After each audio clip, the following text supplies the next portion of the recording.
আমি এক্ষুনি আসছি।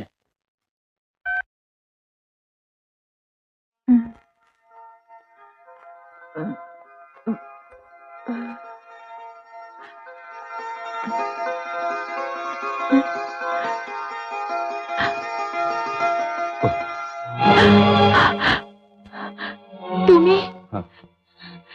তুমি আমাকে বাঁচালে কেন? আমি আমি তো বাঁচতে চাইনি। তুমি না বাঁচলে আমি যে বাঁচতে পারবো না। শিবানী, আজকের এই পরিস্থিতির জন্য কিন্তু তুমিই দায়ী। আমি দায়ী? শিবানী, রাজীবের বাড়িটাকে তুমি নিজের বাড়ি বলে ভেবে নিয়েছিলে, যেটা নিজের ছিল না। রাজীবের পরিবারের সবার সঙ্গে তোমার সাজানো মিথ্যে সম্পর্কটাকে তুমি সত্যি বলে ভেবে নিয়েছিলে, যা সত্যি নয়, সত্যি হতে পারে না।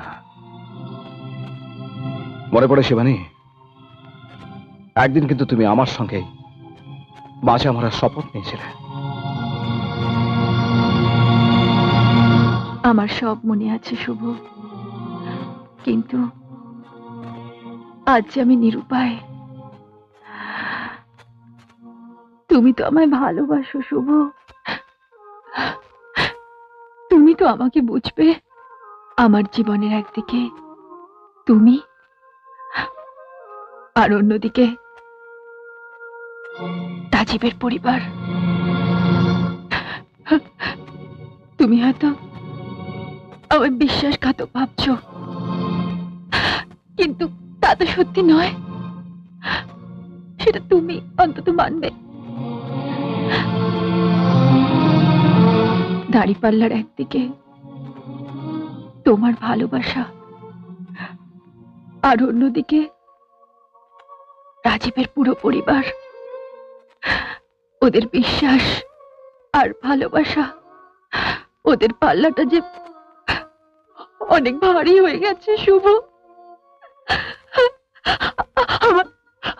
আমায় তুমি ক্ষমা করে দাও শুভ, আমায় ক্ষমা করে দাও শুভ। আমার কোনো অধিকার নেই যে নিজের সুখের কথা ভেবে একটা পুরো পরিবারের মান সম্মান ধুলে মিশিয়ে দেবো। তুমি কেন পরোয়া করছো সেই পরিবারের, যে পরিবারে তোমার স্বামী তোমাকে স্ত্রী হিসেবে মেনে নেয়নি? আমি মানি। ও মানুক আর নাই মানুক, ও যখন আমায় অগ্নি সাক্ষী করে বিয়ে করেছে, তখন এই জীবনে আমি আর অন্য কারো স্ত্রী হতে পারবো না। সব মেয়ের জীবনের অতীত ওই বিয়ের যজ্ঞের আগুনে পুড়ে ছাই হয়ে যায়। আমারও তাই হয়েছে। শিবানী, এখন তুমি যা কিছু বলছো তার কোনো মানে হয় না, আর সেটা তুমি জানো। তুমি আমার ছেলে, আমারই থাকবে।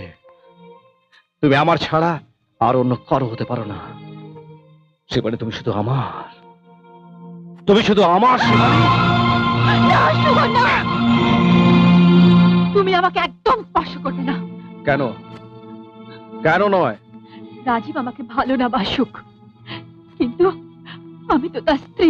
আমি তো তোমার প্রেমিক। আমাকে স্পর্শ করার অধিকার একমাত্র রাজীবের আছে।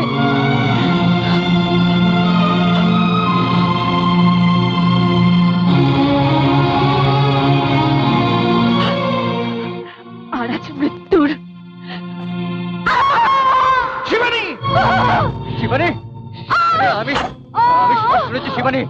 তোমার কিচ্ছু হবে না শিবানী, তুমি বাঁচবে, আমার জন্য বাঁচবে শিবানী। এই রাজীব, আমি না শুভ।